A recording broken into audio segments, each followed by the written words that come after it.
You're watching Good Morning Kentucky with Lee Cruz, Haley Harmon, and your forecast with meteorologist Dylan Goday. ABC 36 on your side.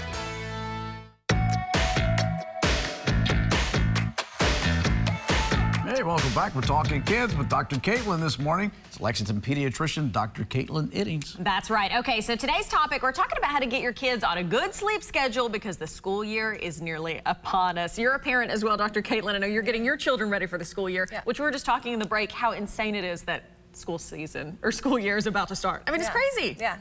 Goodness. So what, you threaten them with their life? Is that where you start with that? Go to bed. Go to bed or else. No, that's not recommended. That's not it. That's not recommended. Okay, so how do you want to start? Because this is important. You got, sleep schedules for everybody gets off and kind of crazy during the summertime. Absolutely, yeah. So the schools, some starting back as early as next week, some have already started, and then Fayette County starting a couple weeks from now. This is the time that you need to kind of start getting back on that normal sleep schedule. And so for preschool age kids, kind of 3 to 5, they recommend that they are getting at least 10 to 13 hours of sleep. That can include naps, right? So that can be like 1 nap during the day and 10 hours at night.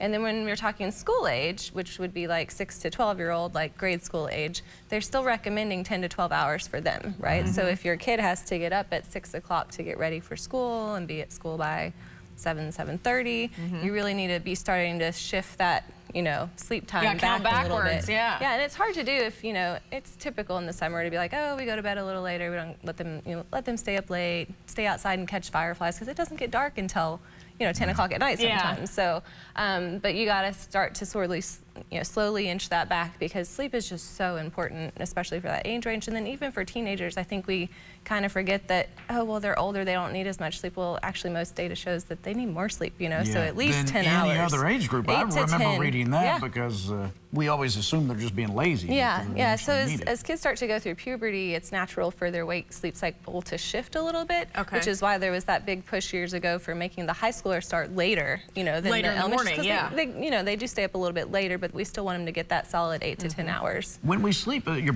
brain is essentially rebooting your systems, Exactly, isn't it? So there's been, multiple adverse health outcomes with poor sleep, anxiety, depression, focus issues.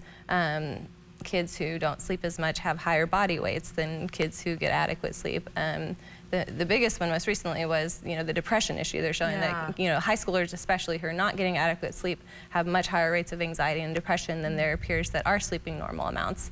I've had kids be confused for having ADHD and behavior problems just because their sleep is out of whack. They're hardly sleeping at all. And like you said, that is the time that our body rests. It's the time that our body grows, which is why a lot of kids go through big growth spurts in the summer, because they are able to sleep in a little later and a little more relaxed. So I always tell, like my high school football players, well, if you want to hit 6'5", you got to make sure you're sleeping, because that's when you're going to grow, is when you're sleeping. Sleeping is cool, guys.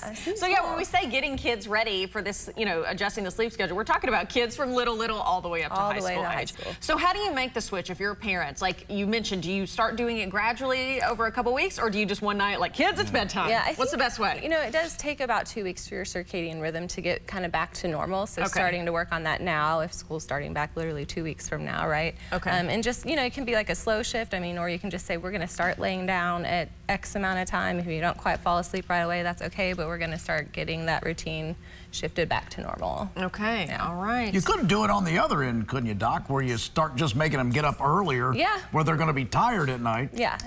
Don't you sleep yet. And then avoiding naps during the day. A lot of them will be like, oh, I had to get up so early to go to this thing, and school's starting back, and then they'll just take a 3-hour nap in the middle of the day, which is counterproductive. Good advice, Dr. Caitlin Iddings. Thank you so much for being with us. Hang with us. We got more coming up in just a moment.